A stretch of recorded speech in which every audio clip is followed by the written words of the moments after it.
तो शराब सिसोदिया और सीबीआई ऐसा हम इसलिए कह रहे हैं क्योंकि शराब कांड में दिल्ली के डिप्टी सीएम मनीष सिसोदिया से पूछताछ एक बार फिर से हो रही है और इसके अलावा कुछ सवाल भी उठ रहे हैं। जल्दी से उन सवाल पे एक नजर डाल लेते हैं। सवाल ये कि सीबीआई का सामना करने से पहले विक्टिम कार्ड क्यों खेल रहे हैं मनीष सिसोदिया, क्योंकि ये पहली बार नहीं है, इसके पहले भी कुछ तस्वीर सामने आई ऐसी। राजघाट जाने से मिट जाएंगे भ्रष्टाचार के दाग, क्योंकि बापू को नमन करने के लिए मनीष सिसोदिया वहां पहुंचे हुए थे। सवाल लगातार कई उठ रहे हैं और आज उन सवालों के जवाब हम आम आदमी पार्टी के नेताओं से भी लेंगे। मेरे साथ स्टूडियो में हिमानी और मृदुल भी उनका रुख करते हैं। Over to you. बहुत धन्यवाद अनामिका। हमारे ग्राउंड जीरो पर दो सहयोगी मौजूद हैं, सृष्टि और सलोनी। सबसे पहले सलोनी का रुख करेंगे। सलोनी, इस वक्त क्या जानकारी आपके पास आ रही है?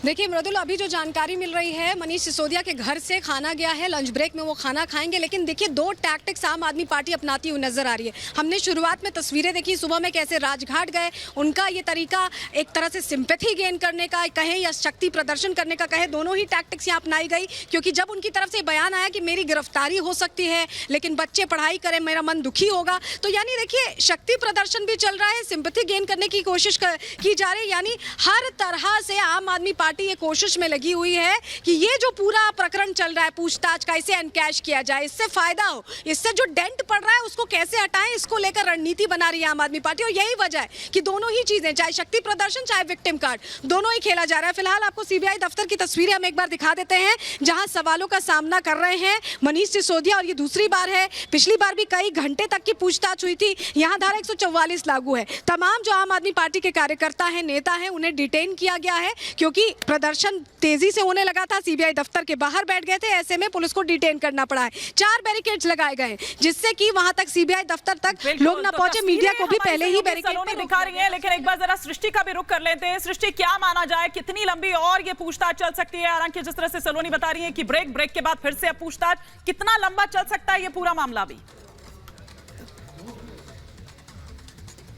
बिल्कुल हिमानी, देखिए जैसा आपने कहा, इस बात का अंदाजा लगा पाना बहुत मुश्किल है। पिछली बार हमने देखा था कि 9 से 9.5 घंटे तक ये पूछताछ चली थी, लंबी पूछताछ चली थी। लेकिन अब आज कितनी लंबी पूछताछ चलनी है, ये सब कुछ सीबीआई के सवालों की फहरिस्त पर निर्भर करता है कि सीबीआई ने जिन लोगों से इस पूरे मामले में अभी तक पूछताछ की, क्योंकि 60 से ज्यादा जगहों पर छापेमारी की गई थी आबकारी घोटाले के मामले में, उसके बाद क्या सबूत हाथ लगे हैं और कितने मजबूत वो सबूत हैं, कितने मजबूत वो सवाल हैं, और क्या मनीष सिसोदिया सहयोग कर रहे हैं, हर सवाल का सही जवाब वो दे रहे हैं, इन सभी बातों पर निर्भर करता है। हालांकि आम आदमी पार्टी पहले ऐलान कर चुकी है कि मनीष सिसोदिया सीबीआई के इस दफ्तर से अब बाहर नहीं निकलेंगे, उनकी गिरफ्तारी होना तय है। और ये पहली बार नहीं है, बल्कि इससे पहले भी जब जब छापेमारी हुई है, चाहे वो बैंक लॉकर्स खंगाले गए थे या घर पर, इस बात का दावा लगातार किया गया और अपने आप को एक क्रांतिकारी, एक आंदोलनकारी के रूप में पेश करने की देश के सामने कोशिश की गई। क्योंकि आप समझिए, बार बार भगत सिंह के नारे लगाना, पूरे काफिले में गाना बजना, ये सब कुछ ये बताता है कि किस तरीके से अपने आप को